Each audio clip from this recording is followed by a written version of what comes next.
Yeah, I should have. So There's one down the hall. right on. So to answer your question,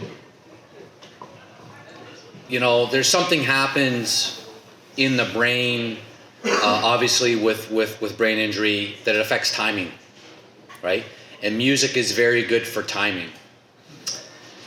It also, for the individual, I'm going to speak for the individual, I'm going to speak for the peer support aspect behind it. For the individual, it also gives you something to do that's very focused, that it's not a screen, it's not information coming at you.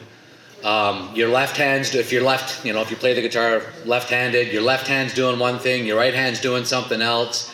If you're trying to sing, your brain's doing something else. So it's really bringing in a whole lot of different aspects to help your brain. So absolutely, music has a huge impact, and there's more and more research coming out on this. Listening to music as well is if you're trying to learn how to play music, listening to music's equal. They recommend you do it equally, the amount of time you play and the amount of time you listen. But from what can happen oftentimes with head injury or with mental health challenges is people get isolated. So sometimes the medical community isolates them, which is not good, like taking a veteran who's struggling and removing him from his peer group and sending him home by himself. Terrible idea, okay?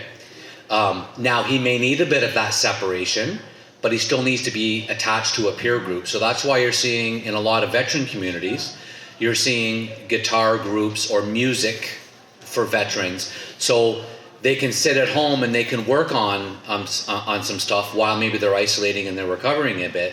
But then they're also constantly being drawn back to something that's communal, where they pull together. And there's something about playing music in a group where you're just automatically better. Like if you take a bunch of clocks that are the old winding clocks and you put them all in a room, eventually they all line up, right? Mm-hmm. Well, when you do that in a group and a lot of people are playing similar things, there's that timing. There's so much to music. I could go on forever about it. I'm very passionate about it.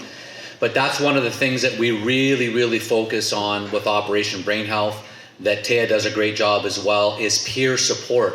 Having people that are going through the same thing, that are struggling through the same things, get together and talk about it. Now, the talking part's important, but how do you think talk therapy works for men? Not very good. It's better. And I'm not saying that at all. A lot of women that are in the military, because they've been in that organization that's tribal, that gets together like that, a lot of the women do really good in the guitar program or in the sports program. So it's not, I'm not dividing up men and women. I'm saying, if you're sports oriented, then that, if you're team oriented, and most of us are, that peer group is foundational. It's fundamental. So I hope I answered your question on music. I mean, music is also an excuse for a bunch of veterans to get together. Like, well, I got to go out to play music with my friends tonight. But that's better than going to the Legion and drinking your face off, right? And the Legion's changing that. Like, they're changing the way they do things. We have guitar programs at the Legion because they're understanding that there's a health component to mental health. There's the physical treatment of mental health, which we like to call it. So, yes, ma'am. Because you're passionate about music and the benefits of it for veterans, is it good to listen to 80s punk rock? Absolutely. I listen to it all the time. Yeah, let's go.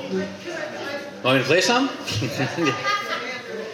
I mean, there's research on, classical music versus this. I mean, it's whatever excites you. Whatever makes you want to, as a musician, I always say, whatever makes you want to learn how to play that song, then listen to it.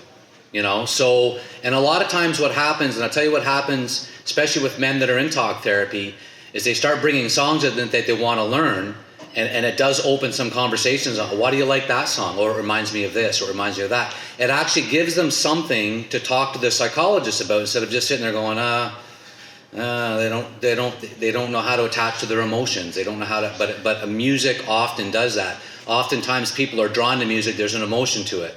It could be sadness, it could be all kinds of different emotions. but it's also a way in, and it's a way for veterans to actually maybe start speaking about things that they haven't normally, and normally a lot of that time it comes up in peer support, and then we say, well, why don't you talk to your psychologist about that, something that you should dig into. So, you're welcome. I was surprised, and please play your answer. Can I ask you a question? You sure can. Okay, especially with the boys, sometimes they start drinking alcohol bad for that particular or should they stop completely? I mean, alcohol is not good for anything. I mean, except for feeling good and it's not really, there's not much health associated with it. So if we're talking about the physical treatment of mental health, people that drink a lot have a hard time recovering from mental health outcomes. And that's just from my personal experience. That's not a medical assessment. That's like, it's recommended that if you are dealing with mental health challenges that you stay away from alcohol. And yeah.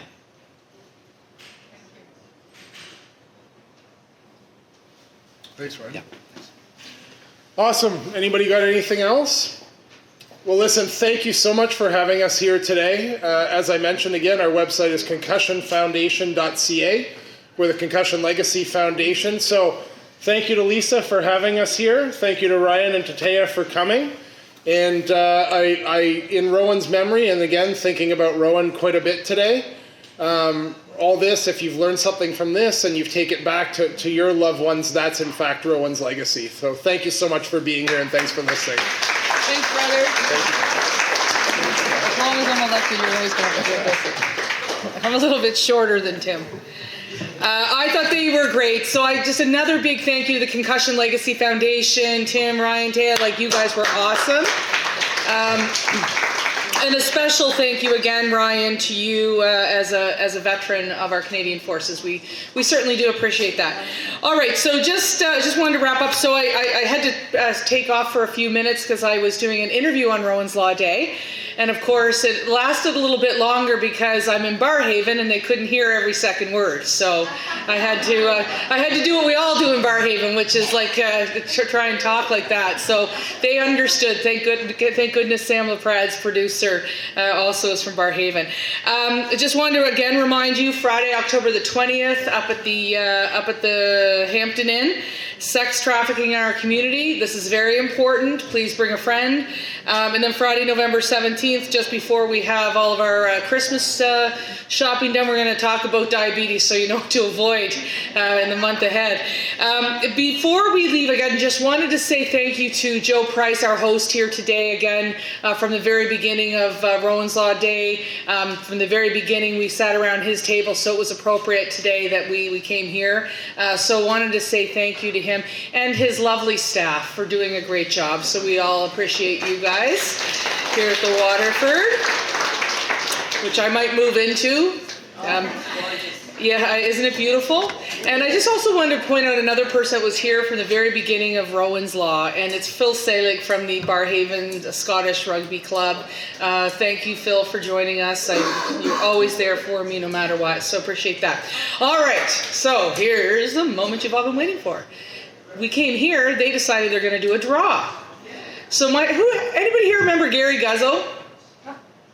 Yeah, Gary Guzzo, he used to be an MPP. Well, Gary's daughter is Andrea. Andrea's been a friend of mine for years, and she's working here, and she decided that what she'd like to do is offer a $50 gift certificate for their Panache restaurant on Friday nights. So it's right here. They do dinner and dancing. Yes, I know. For Chantel from my office actually said we should come here on a Friday night. So, I don't know, maybe you'll see me here, I don't know. Maybe you don't want to see me, so I won't come, I don't know. So right now, my friend Andrea is going to do a little bit of a draw for you guys to see who wins this $50 Panache gift card. And we'll get Doreen to pick. Doreen Humphreys, ladies and gentlemen, from Stittsville. Just one? Just one. There you go. There we go. All right, Dorothy Chan, come on down. You are the winner. There you go. Dorothy's always out at my events. I appreciate you coming. Do you want a hug? Okay. You guys know I always get hugs, eh? Yeah, I love those. I know, I give you hugs too. All right, well listen, that concludes our event today. I want to thank all of you for taking the time to come out with us to celebrate the life of Rowan Stringer and the legacy that she has on concussions. I know, just judging by the questions that you had, you got a lot out of this, so I'm very excited about that. I'm looking forward to seeing you in October. So if I may wish you all a happy Thanksgiving. And enjoy that. And of course, on Monday is the Indigenous Reconciliation Day, Day of Reconciliation. So I do hope you take some time to observe that as well. And that's it. Thank you.